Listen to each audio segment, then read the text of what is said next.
Student athletes are an important part of any college campus, but unfortunately there are many prejudices about them.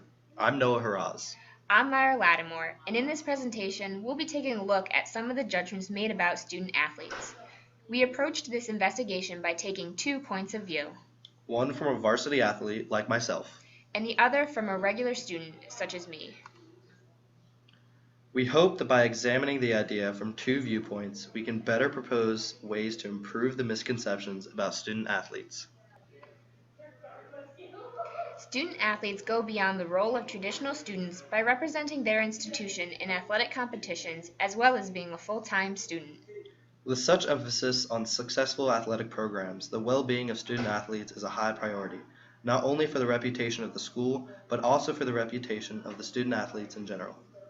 Seeing as the Georgia Tech Athletic Association brings in more than $65 million per year in revenue, student athletes are very valuable.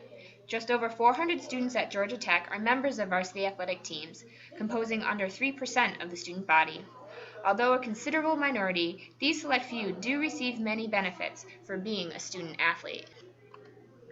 This is correct. Student athletes can note their hard work paying off through real benefits like a dedicated area of study that has computers and free printing, an excellent tutoring program, and countless dietary supplements to help enforce physical recovery and health. These tangible benefits are only part of what student athletes get out of their experience.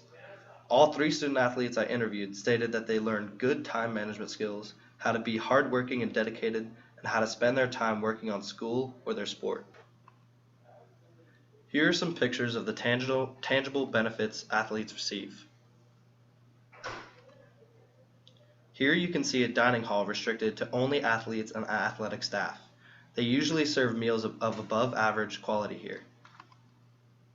Here's the student center I mentioned before.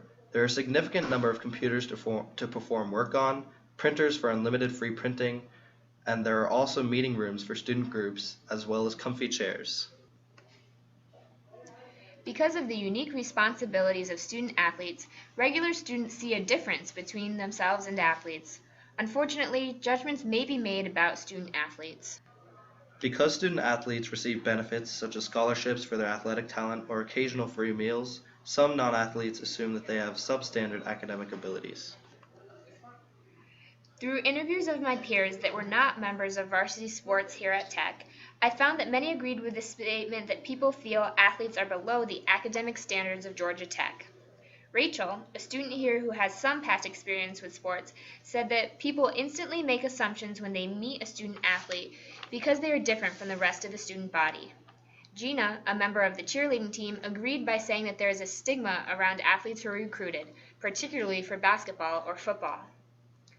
There is no doubt that there are many benefits about being a student athlete. However, some feel that these perks are not reasonable. One of the interview responses described athletes as somewhat babied with the tutoring and resources they receive.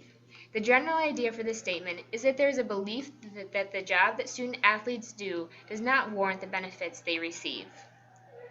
The assumptions about student athletes was further clarified by the statement that people here at Tech think that athletes are less intelligent, yet at the same time look up to them. Student athletes are expected to perform well athletically, and some people feel this places less emphasis on schoolwork. Student athletes are therefore not thought of as being excellent in both school and sports, although many of them are. Colleen, a walk-on for the women's basketball team, expressed in her interview her respect for student athletes who must work incredibly hard to keep up with sports and school. In the three interviews I conducted, all three had instances of discrimination, and two of them were very significant in giving examples of discrimination by students and administration. Nick LaMontagne was a football player in high school. After getting the highest grade on one of his physics tests, one student commented that they thought he was dumb because he played football. This left Nick feeling that other students are ignorant about just how difficult it is to be a student athlete. Maddie Pascal noted in the interview that other students tend to give athletes easier work on group projects based on their status as a student athlete. These students usually think that student athletes as a whole are unintelligent or don't have enough time to complete the work. Furthermore, while in a class with several other athletes, a professor asked them to separate based out of his prejudices against student athletes. Maddie commented that this professor later apologized for his actions. In reality, student athletes have academic standards they must meet on top of their athletic expectations. Some athletes, such as cheerleaders or walk-ons, were admitted to Tech based on solely their academic record, and countless others certainly meet the criteria to be students at Tech. All student athletes have minimum GPA requirements, and some teams, such as the women's basketball team, require their members to attend all their classes and sit within the first 2 rows. Student athletes must balance a challenging class schedule with rigorous workouts and are expected to contribute to the success of the team. Student athletes must attend class and complete their work towards their degree, just like regular students. They must catch up on missed class material and exams due to traveling, and also save time for adequate amounts of downtime, sleep, and meeting dietary constraints. In the end, student athletes have responsibilities that frequently exceed those of regular students.